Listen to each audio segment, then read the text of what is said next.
आप सभी सम्मानित जनता जनार्दन के, सम्मानित माता बहन लोग के, सम्मानित भाई बंधु लोग के कोटि कोटि सादर प्रणाम करते हुए हम सुधाकर मिश्रा आप सभी के धनतेरस के, दीपावली के, गोवर्धन पूजा के, छठ पूजा के हार्दिक शुभकामना देते हुए लाइव बानी। जे भी सम्मानित जनता हमारे लाइफ में जुड़ रहल बा, हमारे लाइफ के देख रहल बा, वो सभी सम्मानित जनता से हम चाहब हमारे लाइफ में जुड़े के प्रयास करी जाए। हमरा सबन के इंतजार में बानी।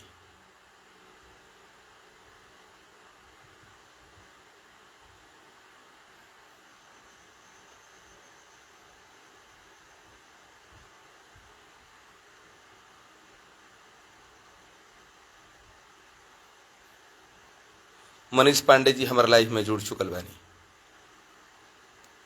आज मन बहुत ही दुखी बा। आज मन उतना दुखी बा कि पूछी जा मत। बहुत ही मन दुखी बा।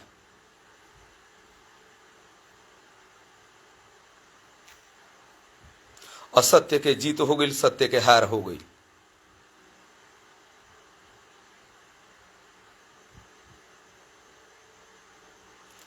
असत्य के जीत हो गई, असत्य के हार हो गई। रवा सभन के प्रत्याशी सुधाकर मिश्रा अंत तक हरलहन ना, हरनी हना हम हमारा के हरावल गईल बा।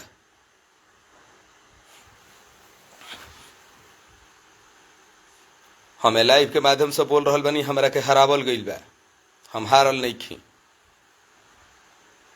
धीरे धीरे जुड़ी जा। आज हम कवना कारण से दुखी बानी, आज हम कवना कारण से दुखी बानी रवा सबन के बतावे का प्रयास करो। हम ना जानते रही कि हमारा संगे होइसनो धोखा हुई। हमारा ये बिल्कुल ना जानकारी रहल है कि एगो सर्वोच्च पद पर बैठल जे अधिकारी बा हमारा संगे हे ढंग के अन्याय करी। मृत्युंजय सिंह जी हमारा लाइफ में जुड़ चुकल बानी। हमारा संगे घोर अन्याय भइल बा। हमारा संगे घोर अन्याय भइल बा।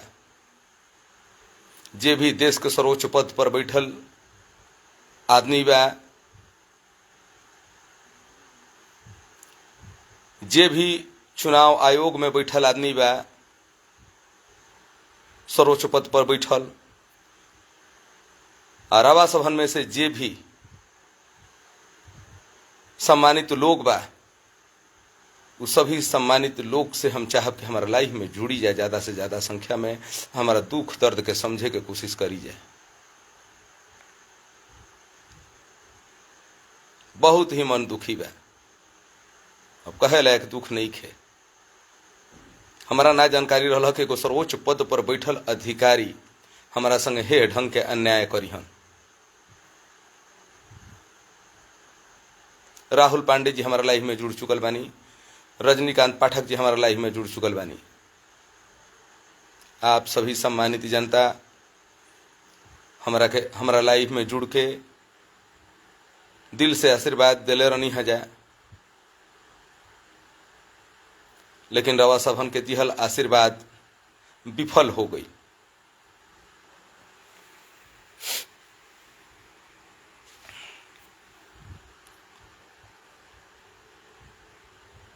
आज जना गई कि अब यह धरती पर सत्य नइखे रह गई। पंकज उपाध्याय जी हमारे लाइफ में जुड़ चुकल बानी। तो जल्दी जल्दी सम्मानित जनता हमारे लाइफ में जुड़े के प्रयास करी जाए। रवा सभन के प्रत्याशी हर चुनाव में अंत तक डटल रहेला। बाकी अब की बार रवा सभन के प्रत्याशी के चुनाव में आवे से पहले ही चुनाव से हटा दिहल गईल बा। आज के बड़ खबर यह बा कि हमारा नॉमिनेशन के रद्द कर दिहल गईल बा। हमारा नॉमिनेशन के रद्द कर दिहल गईल बा। बड़ खबर ई बा। ऐसा सूचना हमारा प्राप्त भइल है हमारा नॉमिनेशन के रद्द कर दिहल गई बा। हमारे नहीं, हमारा साथे साथे 5-6 आदमी के नॉमिनेशन के रद्द कर दिहल गई बा।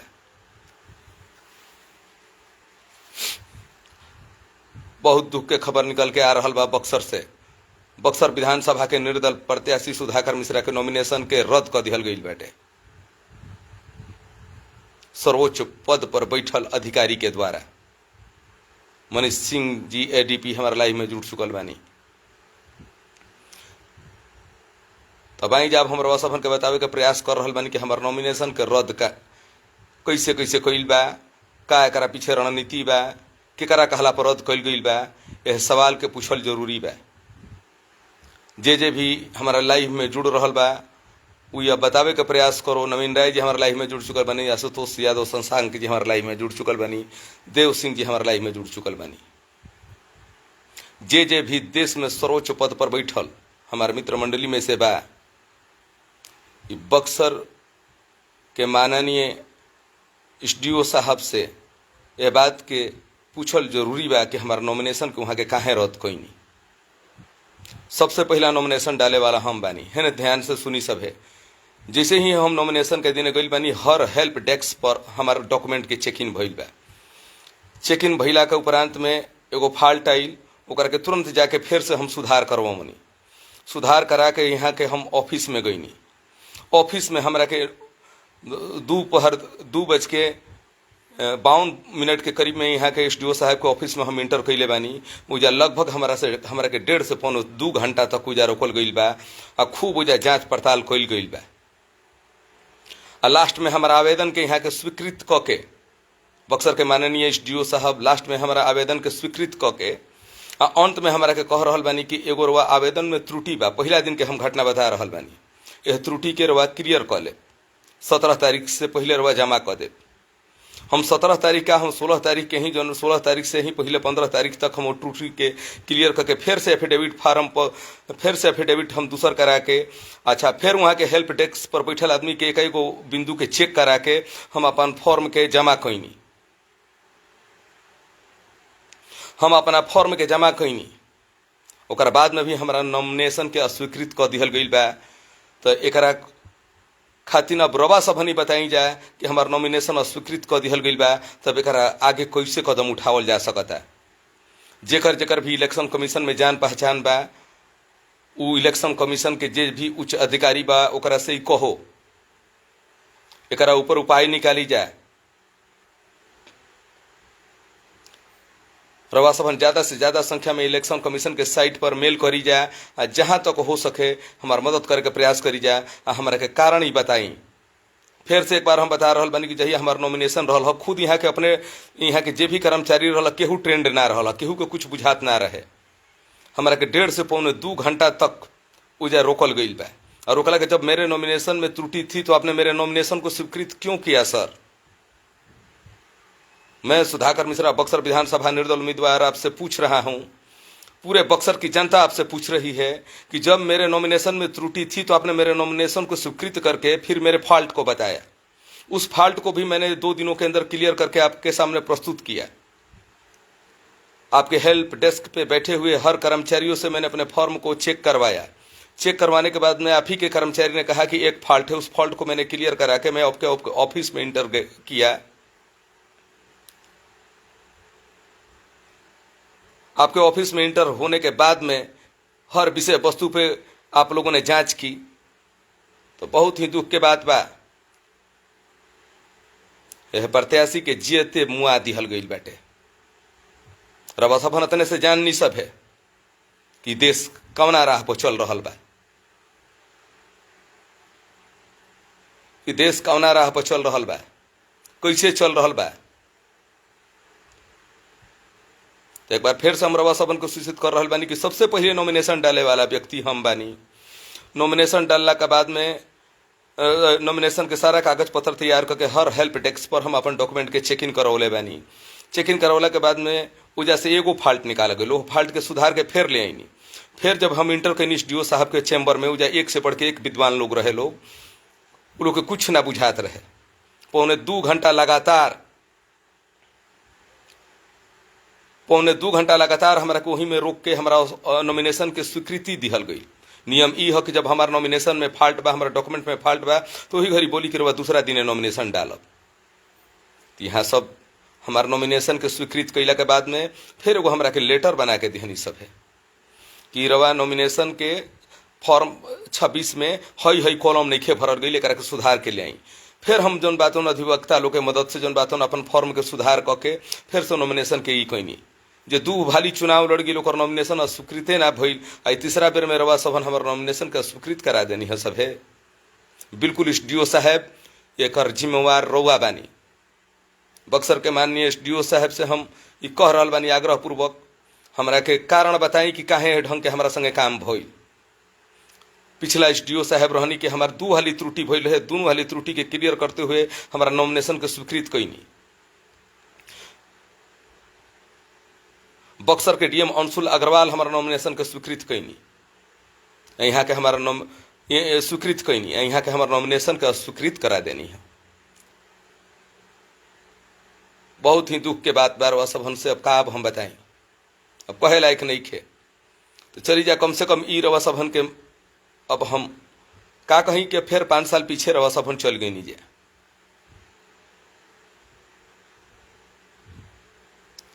यह लोकतंत्र में इस चुनावी महापर्व में हम भाग ले रहनी हो। अतना हमरा से आँच रहल हो, अतना हमरा से आँच रहल हो तो हे हमार बक्सर विधानसभा के सम्मानित पूजनीय जनता, जे भी देश विदेश से जे भी हमारा के लाइव के माध्यम से देख रहल बा, हम आप सभी से आग्रह कर रहल बानी, देश के प्रधानमंत्री नरेंद्र मोदी से ई सवाल कइल जाओ, बिहार के मुख्यमंत्री से ई सवाल कइल जाओ, चुनाव आयोग से ई सवाल कइल जाओ कि ए ढंग से हमारा संगे धोखा काहे दिहल गई।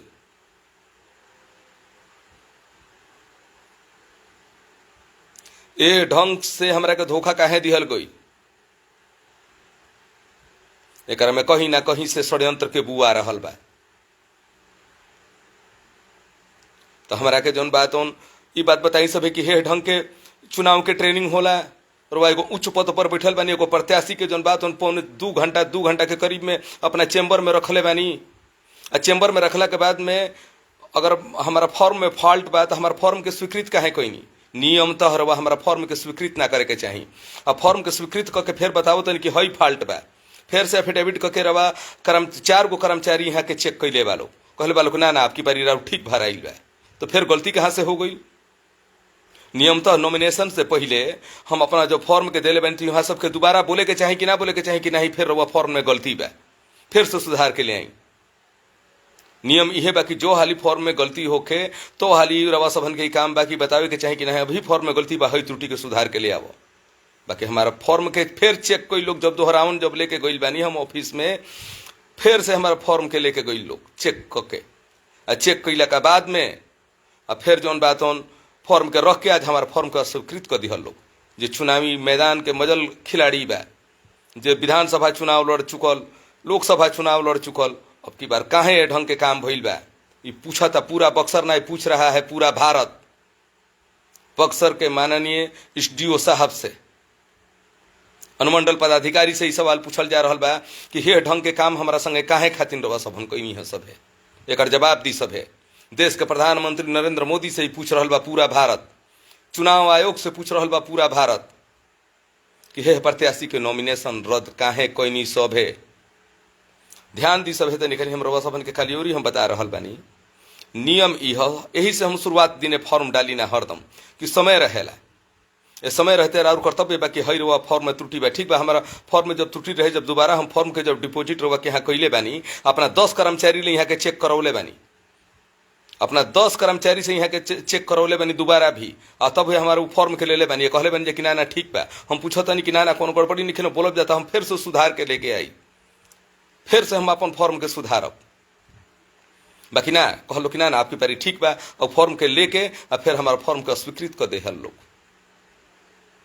सिक्का जुटा के हम जौन बात ने फॉर्म के भरले रहनी हो। विगत 5 साल से हमें विधानसभा चुनाव के इंतजार करत रहनी हो। तो देख लीजिए है बक्सर के सम्मानित पूजनीय जनता कि कौना ढंग के हमनी के लोकतंत्र बा। अगर वास्तव में चुनाव आयोग से हम सवाल कर रहा बानी, नरेंद्र मोदी से सवाल कर रहा बानी, बहुत लोग ई कह रहा बानी कि लोकतंत्र पर खतरा बा। वास्तव में अगर जो लोकतंत्र सुरक्षित बा तो हमारा के प्रत्याशी रवा के बनावे के पड़ी, ना तो जे भी हमारा सम्मानित जनता ई देख रहा बा हमारा लाइव के माध्यम से हमारा नॉमिनेशन के कैसे स्वीकृति मिलो, एक खातिर कौन कदम उठावल जा सकता। कानून तो हम रवा सबन के विरोध करे के नहीं कहत, धरना प्रदर्शन करे के नहीं कहत, कानून तो कौन ऐसा कार्य कइल जा सकता जौन से कि हमारा नॉमिनेशन स्वीकृत होखो। हम अपन पक्ष रख रहा बानी, ध्यान से सुनब सभे। नॉमिनेशन जहिया हम फाइल करे खातिर गइल बानी, ओजा हेल्प डेस्क पर हर जगह अपना फॉर्म के चेक इन करवले बानी। ओजा से चेक इन के बाद में एगो हमार फॉल्ट लोग देखल लोग, वो फॉल्ट के जाके हम फिर सुधारवा के लिए आईनी। सुधरवा के गैला के बाद में हम एसडीओ साहब के चैम्बर में गईनी। चैम्बर में गैला के बाद में वहाँ सब हमार फॉर्म के चारों तरफ से चेक इन क के, हमारा फॉर्म के चारों तरफ से चेक इन करके ई रवा अलाउड नहीं खे फॉर्म के स्वीकृत कैल। और अब हमरा जहाँ तक जानकारी बेकरवा काहे अलाउड कैनी, काहे स्वीकृत कैनी। हमारा फॉर्म के समय रहे अभी नॉमिनेशन के, अभी आए वाला 8 दिन के समय रहे, हमारा फॉर्म के स्वीकृत करके कहनी कि हई फॉर्म 26 के प्रारूप में हई कॉलम छूटल बे करके भरवा ले आई। मैं कॉलम के हम भरवा के लेके आईनी। फिर यहाँ के कर्मचारी लोग चेक कैल लोग, चेक कैला के बाद में फिर हमारे फॉर्म के लोग ले लिहल लोग। तो है हमारे बक्सर के सम्मानित पूजनीय जनता, जे भी देश के ईमानदार जनता बा, जे भी देश में सर्वोच्च पद पर बैठल अधिकारी बा, हम रवा सबन से सवाल कर रहा बानी कि अगर जो हमनी के लोकतंत्र खतरा में नहीं खे तो एक जवाब मांगल जरूरी बा। चुनाव आयोग से हम अपील कर रहा बानी कि हमारा संगे हे ढंग से घटना घटल बा, हमारा नॉमिनेशन के स्वीकृत करी, ना तो बक्सर के होखे वाला चुनाव के अभी फिलहाल खातिर पोस्टपोन्ड करी। हम फिर से फॉर्म डालब, नॉमिनेशन करवा, फिर से डेट बढ़ाई। हम अपन पक्ष रख रहल बानी, ध्यान से सुनब सभे। हम एक बार फिर से दोबारा अपन पक्ष के रख रहल बानी। सबसे पहले नॉमिनेशन डाले खातिर हम गइल बानी। नॉमिनेशन डालला के बाद में हर हेल्प डेस्क पर जौन बात चेक इन करवले बानी। चेक इन करवला के बाद में फिर यहाँ के जब चैम्बर में जब हम गइल बानी तो हमरा के 2 घंटा यहाँ के रोकले बानी। 70 जगह चेक इन करवला के बाद में यहाँ के हमारे फॉर्म के स्वीकृत कैले बानी। स्वीकृत कैला के बाद में लास्ट में कहतनी कि हई गड़बड़ी बा, एगो हमरा के नोटिस यहाँ के देहनी, नोटिस के बाहर चिपकौनी। यहाँ के नोटिस के अकॉर्डिंग हम जौन बात फिर से अपन फॉर्म के बढ़िया से भर भूर के लेके आईनी। फॉर्म के भर भूर लेके फॉर्म के भरला के बाद में फिर से यहाँ के जौन बात अपना कर्मचारी के द्वारा चेक इन करवनी। चेक इन करवला के बाद में जौन बात हमारा फॉर्म के लेहनी, काहे हमारा फॉर्म के लेहनी, अभी 2 दिन के समय रहे, तो अभी 2 दिन के समय बचल रहे। तो हम चुनाव आयोग से अपील करम कि फिलहाल खातिर जितना भी है बक्सर में है नॉमिनेशन भइल बा, बक्सर के चुनाव के रोके के प्रयास करी। और हाँ, लास्ट में जब मैंने सवाल किया एसडीओ साहब से, मैंने सब कुछ होने के बाद मैंने एक बार फिर से मैं आप लोग को दोबारा हिंदी में समझा रहा हूँ। मैं पहले दिन नॉमिनेशन करने के लिए गया। नॉमिनेशन करने के लिए गया, मैं बक्सर से पहला नॉमिनेशन करने वाला सुधाकर मिश्रा थे। सारा अपना डॉक्यूमेंट तैयार करके जो भी इनके कर्मचारी थे, ट्रेंड कर्मचारी जिनको कि चुनाव आयोग ने ट्रेनिंग दी है, ट्रेंड किए हुए कर्मचारियों के पास में गया। इन्होंने मेरे डॉक्यूमेंट का वेरिफिकेशन किया। डॉक्यूमेंट के वेरिफिकेशन करने के बाद में मैं इनके चैम्बर में मेरे को ले जाया गया। चैम्बर में ले जाने के बाद में 2 घंटे तक लग रहा था कि इन लोगों ने कभी चुनाव ही नहीं कराया है, कभी नॉमिनेशन ही नहीं कराया है। 2 घंटे तक माथा पेची करने के बाद में मेरे नॉमिनेशन को इन्होंने स्वीकृत किया। मेरे नॉमिनेशन को इन्होंने स्वीकृत किया और स्वीकृत करने के बाद में ये मेरे से बोल रहे हैं कि आपके नॉमिनेशन में फॉर्म 26 में ये त्रुटियां हैं, इसको क्लियर करके 17 तारीख तक दे दीजिएगा। मैं 15 तारीख तक ही वहाँ पे पहुँच गया और 15 तारीख तक पहुँच के फॉर्म 26 को मैंने अच्छे तरीके से भर भूर के मैं ले गया। फिर वहाँ पे बैठे 2 कर्मचारियों ने मेरे फॉर्म की जाँच की और जाँच करने के बाद में इन लोगों ने मेरे नॉमिनेशन को रद्द कर दिया। तो हम बक्सर के तमाम सम्मानित पूजनीय जनता से हम अपील कर रहा बानी रवा सभन से, अब की बार सीधे रवा सभन चुनाव के बहिष्कार करी सभे, कुछ मत करी सभे। अब की बार बक्सर विधानसभा के सभी सम्मानित जनता से हम अपील कर रहा बानी कि बक्सर में होखे वाला चुनाव के बहिष्कार करी सभे। कोनो धरना प्रदर्शन कैला के जरूरत नहीं खे। बक्सर विधानसभा चुनाव के सीधे रवा सभन बहिष्कार करी सभे। रवा सभन एक आदमी घर से वोट मारे खातिर मत निकलब सभे, जब हे ढंग के धोखा दिहल गई बात। नियम तो अभी फॉर्म के 17 तारीख तक अंतिम डेट रहल ह। नियम का अनुसार वा एक बार ना, 2 बार ना, 3 बार जौन बात प्रत्याशी के हिदायत देवे के बा कि आप अपने गलतियों को सुधारिए, आप अपने गलतियों को सुधारिए।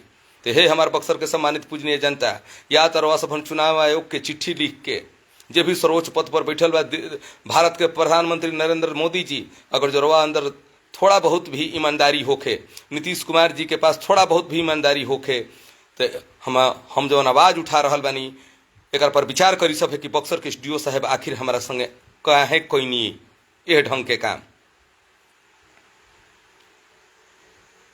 रवा सब न यही से अंदाजा लगा सकतनी सब है कि हमारा के माने काहे ढंग से रोकल गई। हमारा में कहीं से कोनो फाल्ट नहीं के, हम रवा सब से बोल रहा बानी फाल्ट के जबरदस्ती खोजल गई बा। यहाँ के अपना विद्वान टीम का संगे कुछ ना कुछ तो फाल्ट जरूर निकल हो खब अपना बचे खातिर। तो अगर हम बिहार इलेक्शन कमीशन से, भारत के चुनाव आयोग से हम ये अपील कर रहा बानी कि हमारा ऊपर भइल अत्याचार के रवा सभन के न्याय करे के बा। हमारा ऊपर बहुत ही अत्याचार भइल बा, हम कहीं से गलती कुछ नहीं कैले। एगो सर्वोच्च पद पर बैठल अधिकारी से हम ई उम्मीद ना कैले रहनी है कि यहाँ के हेहू ढंग के हमारा संगे काम करो। तो यही है हमार दुर्दशा भइल बा।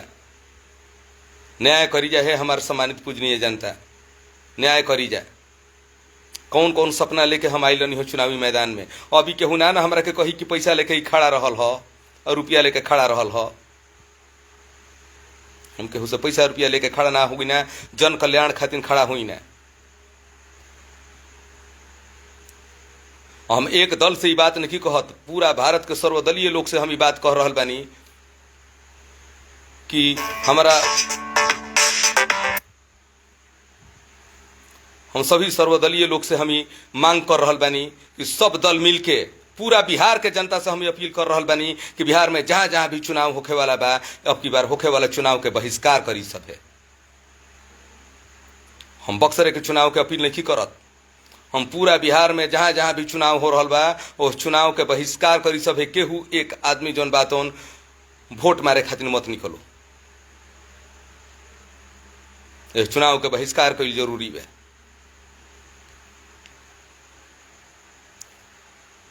जे आदमी सबसे पहले नॉमिनेशन के फील कैले बा, सबसे पहले, और वो आदमी के जौन बात 2 घंटा तक अपना चैम्बर में टॉर्चर कल गई बा, ठीक चैम्बर में। हमारा तो ऐसा नॉमिनेशन है ना, हम देखले रहनी कि जौन बात एक आदमी के तो वहाँ के कहता नहीं, जवाब में क्या कहनी एसडीओ साहब। देखिए तो उन लोगों को भी थोड़ा समझ में नहीं है, पहला दिन था ऐसे वैसे वहाँ के बोलले बानी। हमारा के पहला दिन था उन लोगों का, इसलिए थोड़ी सी गड़बड़ी हो गई। तो जे भी हमारा सम्मानित जनता लाइव में जुड़ल बा, हमारा नॉमिनेशन के रद्द कर दिहल गई बाटे। यह एगो दुखद समाचार बा रउआ सभन के बीच में।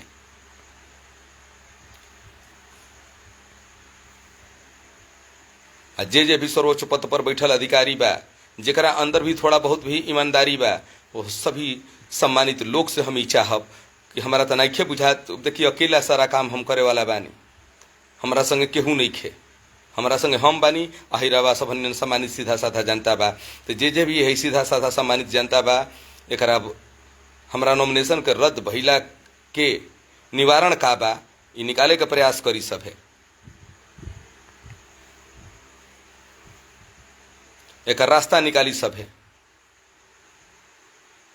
हम बिहार इलेक्शन कमीशन से ये अपील कर रहा बानी कि ए ढंग के एसडीओ साहब हमरा साथे काहे काम कैले बानी। जे भी हम देख रहा बा लाइव के माध्यम से, उ जन बात बिहार इलेक्शन कमीशन की यहाँ मेल भेजो, ज़्यादा से ज़्यादा संख्या में मेल भेजो कि सुधाकर मिश्रा का नॉमिनेशन रद्द क्यों किया गया, एसडीओ साहब ने ऐसा कार्य क्यों किया।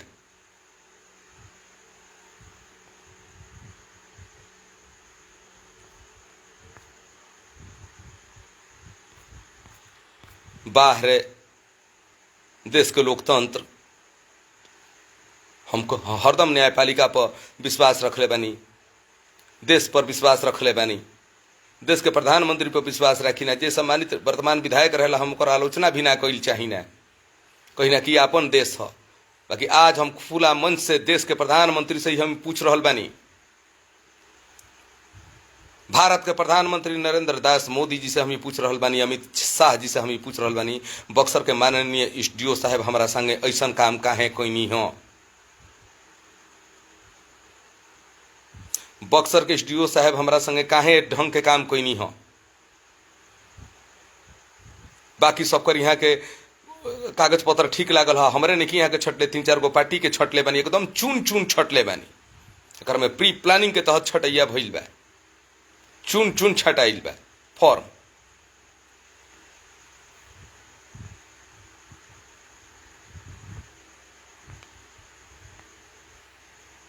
तब रवे सबनी बात बताई सब है कि अब एक आगे का कइल जा सकता है। अब कौन ऐसा रास्ता बा कि हम दोबारा रवा सबन के बीच में प्रत्याशी बन के आ सकता नहीं। हमारे पास में जौन भी रहल हो,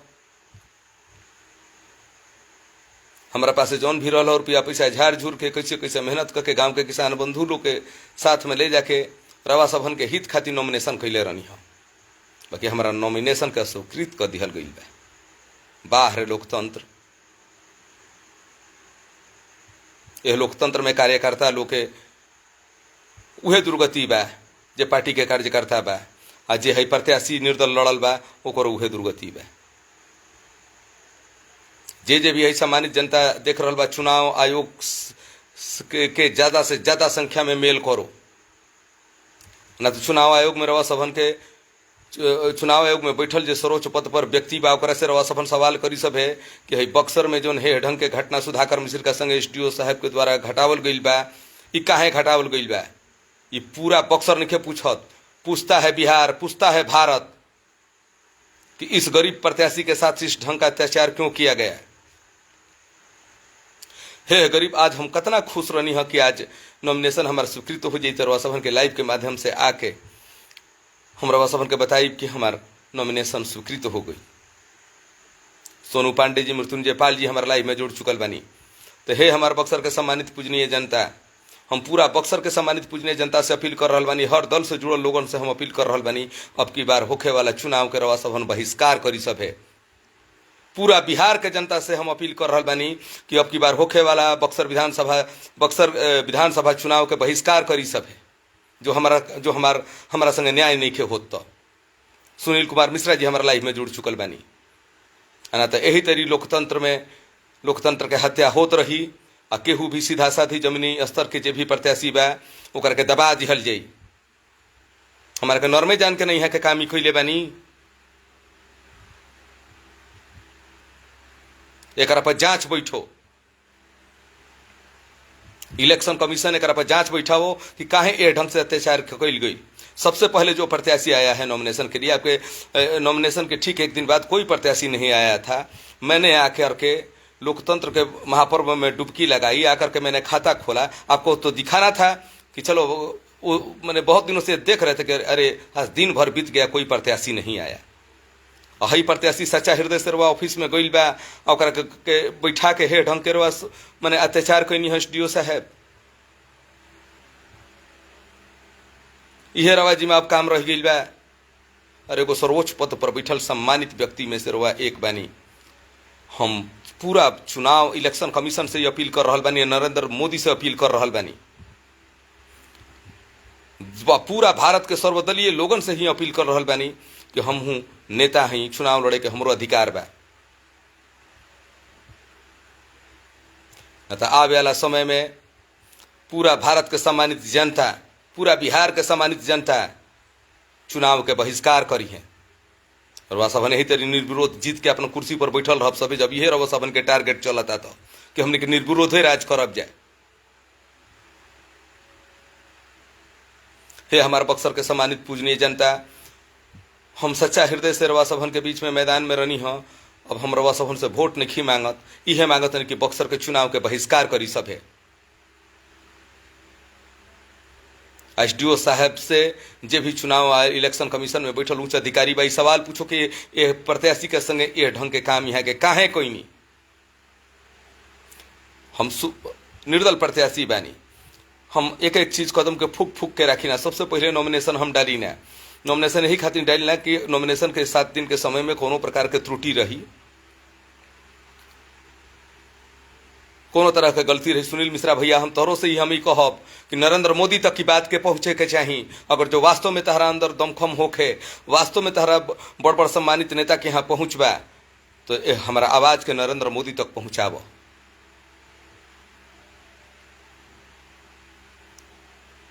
सभी दल के लोगन से ये अपील बा कि अब की बार रवा सभन बक्सर में होखे वाला चुनाव के बहिष्कार करी सभे जो हमारा के नॉमिनेशन के स्वीकृत नहीं करत, तो हमारा में गलती नहीं के सीधे सीधे जौन बातन हम एसडीओ साहब के ब्लेम कर रहा बानी। एसडीओ साहब के कर्तव्य रहे कि जब मेरा नॉमिनेशन में फॉल्ट था, मेरे डॉक्यूमेंट में फॉल्ट था, तो मेरे नॉमिनेशन को स्वीकृत क्यों किए? उनका लेटर है मेरे पास, फिर हमारे पास डॉक्यूमेंट बा जौन बात दोबारा जौन डॉक्यूमेंट के ई कइले बानी ओकर 2 कॉपी करौले बानी। आ 2 कॉपी करौला से पहले जब वो डॉक्यूमेंट के 5-5 गो कर्मचारी यहाँ के जांच कर रहा बाड़न,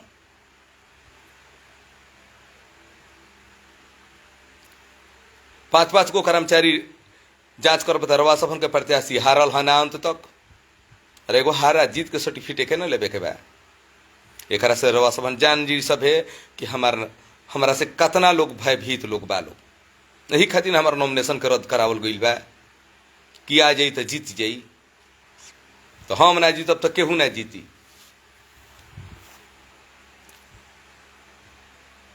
हम ना जीतब तो केहू ना जीती। अगर जब वास्तव में रवा सभन के अंदर आदमियत हुई और वास्तव में रवा सभन के अंदर ईमानदारी हुई, जे भी है सर्वोच्च पद पर बैठल पूरा भारत के लोगन से हम अपील कर रहा बानी, पूरे भारत के लोगों से मैं अपील कर रहा हूं। मैं सुधाकर मिश्रा, पूर्व लोकसभा प्रत्याशी, पूर्व विधानसभा प्रत्याशी, इस बार मैंने बक्सर विधानसभा से निर्दल प्रत्याशी के रूप में मैंने पर्चा डाला था। मैं पर्चा पहला प्रत्याशी था। मैं बक्सर विधानसभा से पर्चा डालने वाला मैं पहला प्रत्याशी था। हर हेल्प डेस्क से होते हुए मैंने अपने डॉक्यूमेंट की जांच कराई थी। डॉक्यूमेंट के जांच होने के बाद में एक थोड़ा लिटिल बिट फॉल्ट था, उस फॉल्ट को मैंने क्लियर किया। क्लियर करने के बाद में फिर मैं इनके चैम्बर में गया। वो वैसा लग रहा था कि वहाँ पे नौसिखिए लोग बैठे हैं। मेरे को 2 घंटे तक वहाँ पे बिठाया गया। 2 घंटे बिठाने के बाद में मेरे फॉर्म को स्वीकृत किया गया और मेरे फॉर्म को स्वीकृत करने के बाद में एक मेरे को फॉल्ट बताया गया माननीय एसडीओ साहब के द्वारा। तो अजित शिव नारायण तिवारी जी, हम रवा से आग्रह कर रहा बानी कि लाखों के संख्या में, करोड़ों के संख्या में इलेक्शन कमीशन की है जौन बात मेल भेजी जाए कि हमरा संगे एसडीओ साहब के द्वारा अन्याय कल गई बा। हमरा संगे अन्याय हो गई बा। अजित शिव नारायण तिवारी जी, हमारा नॉमिनेशन के रद्द कर दिहल गई बा।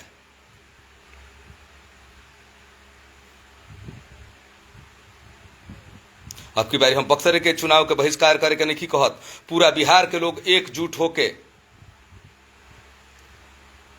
पूरा बिहार के लोग एकजुट होके पूरा बिहार में होके वाला चुनाव के बहिष्कार करो। अजित शिव नारायण तिवारी जी, हमारा नॉमिनेशन के रद्द कर दिहल गई बा। बड़ सूचना ये बा, हम कहीं से कोनो फॉल्ट नहीं कैले। एक बार फिर से हम पुनः दोहरा रहा बानी कि हमारा नॉमिनेशन के रद्द कर दिहल गई बा। हमारा नॉमिनेशन के हम पहला दिन नॉमिनेशन डाले वाला रही। हम पहला दिन नॉमिनेशन डाले वाला उम्मीदवार रही। नॉमिनेशन डालने के बाद में वो जाके जे भी कर्मचारी रहे सब नौसिखिया रहे, सब हमारे डॉक्यूमेंट के चेक कैले बा। हर टेबल पे हम अपना डॉक्यूमेंट के चेक करौले बानी।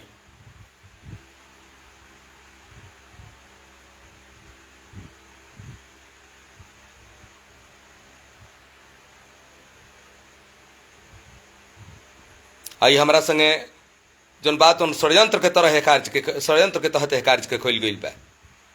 नियम ई है जे पहला दिन नॉमिनेशन डाल देला। नॉमिनेशन डालला का बाद में हम पहला दिन नॉमिनेशन डालले बानी। 7-8 दिन के समय में 1 हाली ना 2 हाली ना 3 हाली बुला के सुधार करावे के बाद मैं सुधार करा के दोबारा जौन बात अपन डॉक्यूमेंट को प्रस्तुत कैले बानी। यहाँ के कर्मचारी हेल्प डेस्क पर चेक कैले बालो। चेक कैला के बाद में जौन बात हमारा के षड्यंत्र के तहत हम यह कहब कि हमारा नॉमिनेशन के रद्द कैल बा षड्यंत्र के तहत। ये खुद ब खुद एसडीओ साहब बोल रहे थे उस दिन ऑफिस में कि ये आज पहला दिन है, बहुत समझ की थोड़ी बहुत कमी थी, चलिए आपका ये फॉल्ट है, इसको क्लियर करा लीजिएगा। फॉर्म 26 को मैंने फॉर्म 26 को क्लियर कराया। सारे डॉक्यूमेंट को मैंने अच्छे तरीके से सही किया। तो ये को बात जान ली सब है, प्रधानमंत्री Narendra Modi ji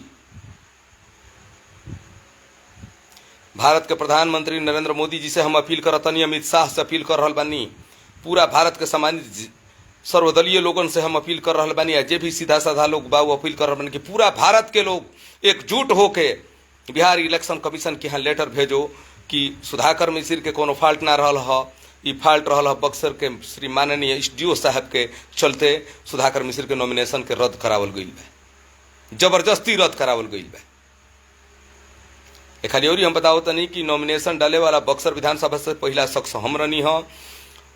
her help desk से होते हुए अपना नॉमिनेशन के हम जन बात चेक कराते हुए यहाँ के ऑफिस में गई, फिर यहाँ सब अपना स्तर से चेकिंग करके कहनी जाके फॉर्म 26 में गलती बा, वो फॉर्म 26 के रउआ सुधारी, वो फॉर्म 26 के सुधार के 17 तारीख तक जमा करी। हम 17 तारीख से पहले ही उजा हम ले जाके हम फॉर्म के जमा कर दिले बानी।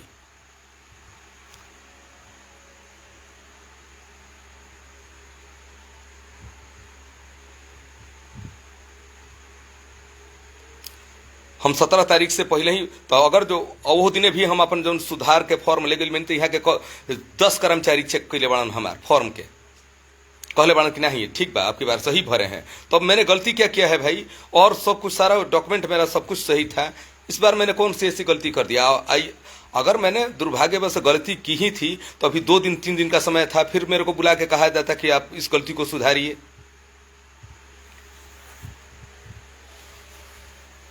आज भी मैं इनके ऑफिस में गया था, आज स्कूटनी का डेट था, मैं 3 बजे तक वहाँ पे पहुँचना था। मैं वहाँ पे 5 मिनट पहले वहाँ पे पहुँचा। पहुँचने के बाद में भी मैं पूछ रहा हूँ कि सर क्या हाल है मेरा, तो कहता हूँ कि टांग दिया जाएगा आपका नोटिस। तो है हमारे बक्सर के सम्मानित पूजनीय जनता, जे भी देख रहा बा, सब केहू एकजुट होके एक मंच पर होके एकजुट होके एक मंच पर होके अब की बार होखे वाला चुनाव के बहिष्कार करी सब है। ये आवाज के दूर दूर तक पहुंचाई सब है। केहू वोट मारे खातिर ना जाई, जो वास्तव में हमरा के प्रत्याशी बना के यहाँ सब मैदान में जले उतारत नहीं की जाए, केहू वोट मारे ना जाई। बिहार इलेक्शन कमीशन से, भारत के इलेक्शन कमीशन से हम ये अपील कर रहा बानी, अब की बार होखे वाला चुनाव के, बक्सर में होखे वाला चुनाव के रद्द करते हुए फिर से जौन बात नॉमिनेशन का प्रक्रिया के चालू करी। हमारा द्वारा फॉल्ट नहीं थे, खुद आप एसडीओ साहब जो थे उन्होंने इस बात को स्वीकार किया है मेरे मुंह पे कि पहला दिन था, थोड़ी गड़बड़ी हो गई। मैंने एसडीओ साहब से बोला, आपके ऑफिस में इंटर होने से पहले मैंने हर हेल्प डेस्क पे सर मैंने अपने फॉर्म को चेक कराया था, और आप now you are saying to me I have done mistake. अभी आप मेरे से बोल रहे हैं कि मैंने मिस्टेक किया है, फॉर्म 26 में ये गलती है। अभी मैंने आपके सारे हेल्प डेस्क पे मैंने फॉर्म को चेक कराया, और आप मेरे से बोल रहे हैं कि मेरे फॉर्म में ये गलती है, इसको सुधारिए। तो बोले थे कि नहीं जाने दीजिए, कोई बात नहीं, आज पहला दिन था, आपका फॉर्म ले लिए हैं हम। अब तो फॉर्म लेने के बाद में उसके बाद में उन्होंने मेरे से बोला कि इस फॉर्म 26 को सुधार के लाइएगा। मैं अगले दिन जा करके, ठीक जिस दिन इन्होंने मेरे को बोला था कि आपके फॉर्म में गड़बड़ी है, उसके नेक्स्ट डे ही जाके मैं फॉर्म को डिपॉजिट कर दिया। तो हमारा के न्याय दिलाई सब है, हमारा के न्याय दी जा है बक्सर के सम्मानित पूजनीय जनता है। भारत देश के सभी सम्मानित पूजनीय लोग जे भी हमारा के लाइव के माध्यम से देख रहा बा, दूर दूर तक हमारे लाइव के शेयर करी सब है। आज हम जौन भी हम लाइव में बात बोल रहा बनी, जे भी हमारा लाइव के माध्यम से हमारा बात के सुन रहा बा, सभी सम्मानित पूजनीय जनता से हम चाहब हमारा दूर दूर तक आवाज के पहुँच जाई सब है। इलेक्शन कमीशन तक ही बात के पहुँचे के चाहिए। इलेक्शन कमीशन के साइट पर रवा सफन करोड़ों के संख्या में, लाखों के संख्या में मेल करी सब है कि जौन कुछ भी हमारा साथ में भइल बा हमारा पक्ष के राखी सब है। इलेक्शन कमीशन एक पर जांच बैठाओ, वो दिन के सारा वीडियो रिकॉर्डिंग के देखो कि कैसे कैसे यहाँ के हमारा के रोकले बानी। एक दिन में यहाँ के 10 गो नॉमिनेशन कर देतनी, तेन ध्यान दी सब है। 5 गो नॉमिनेशन कर देना, हमारा नॉमिनेशन के एक पहले दिन हम गइल बानी, हमारे नॉमिनेशन के करे में यहाँ के 2-2.5 घंटा समय लग गई, और 2-2.5 घंटा के जांच पड़ताल के बावजूद यहाँ के हमारा फॉल्ट निकलनी। अरे हमारा फॉर्म में गड़बड़ी रही, हमारा नॉमिनेशन अभी जस के तस रहे, बोल दे रहा कि नेक्स्ट डे आप आइएगा नॉमिनेशन करने के लिए। तो जे भी सम्मानित जनता हमारा लाइव के देख रहा बा, दूर दूर तक हमारा लाइव के शेयर करो कि बक्सर विधानसभा के निर्दल उम्मीदवार के एसडीओ साहब के द्वारा टोटल चीज के जिम्मेवार बानी बक्सर के माननीय एसडीओ साहब। मोहित बाबा मिलके पूछतन कि एकर का उपाय बा। एकर मात्र कही उपाय बाटे कि इलेक्शन कमीशन की है जौन बात ज्यादा से ज्यादा संख्या में हमारे पक्ष के रखते हुए चिट्ठी भेजी सब है, मेल भेजी सब है, आ कहीं से जो कोनो उपाय नहीं लागत एकर मात्र उपाय यह बा कि अब की बार होखे वाला बक्सर के चुनाव के बहिष्कार करी सब है। हम पूरा इलेक्शन कमीशन से ये अपील कर रहा बानी कि ए ढंग के काम हमारा साथे काहे भई। हम अपन पक्ष के रखत नहीं इलेक्शन कमीशन के समक्ष कि हमार गलती 1% के नहीं खे, ये सारा गलती वहां पे बैठे कर्मचारियों की है जिनको कि चुनाव आयोग ने ट्रेनिंग दिया है, लाखों करोड़ों रुपए लगा करके ट्रेनिंग दे करके खर्चा कर करके कि आपको चुनाव कराना है, आपको इस तरीके से नॉमिनेशन कराना है। और खुद डीओ साहब ने अपने वक्तव्य में इस बात को बोला है कि मैंने जो है अभी जो मेरे आपका पहला दिन था गड़बड़िया हो गई थी, किसी को कुछ पता नहीं था। आपन यहाँ के बाहबाही लूटे खातिर हमारे नॉमिनेशन के स्वीकृत कैनी कि चल भाई सूखा पड़ल बा प्रत्याशी के, एगो प्रत्याशी आयल बा नॉमिनेशन के स्वीकृत करके आ फिर हमारा नियन सीधा साधा आदमी का संगे हे ढंग के यहाँ के काम कैले बानी। ये पूरा बक्सर के सम्मानित जनता ये बात के पूछो बक्सर के माननीय एसडीओ साहब से कि ये ढंग के काम यहाँ के काहे कोई नहीं हमारा साथ है।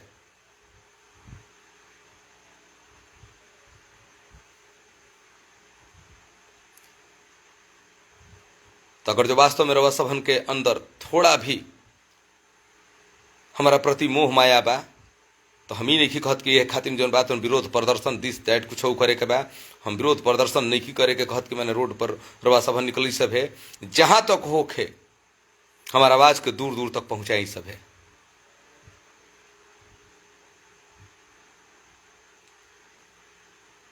राहुल चौबे जी हमारे लाइफ में जुड़ चुकल बानी, जे भी अब जे हमारा विरोध में भी रहल हम ओकरा सब से भी हम ये अपील कर रहा बानी कि सब केहू एकजुट होके एक मंच पर होके हमार कहल जरूर करब सब है। अब की बार जौन बात होखे वाला चुनाव के बहिष्कार करी सब है।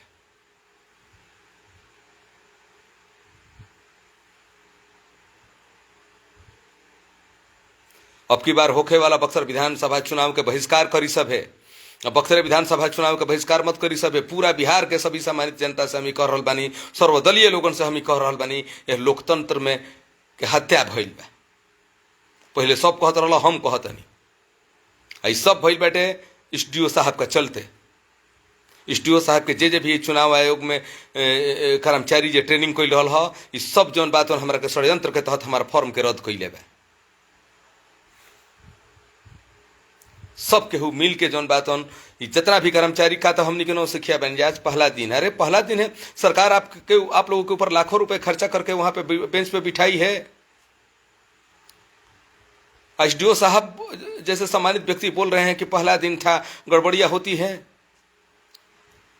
8 दिन के समय बाचल रहा शेष, तो जैसे रवा सभन जाड़ का बार दल रही है सब है, सब दल मैंने जे भी रहल जरा मन में कि नहीं जौन बात सुधाकर मिश्र मैदान में रही हन तो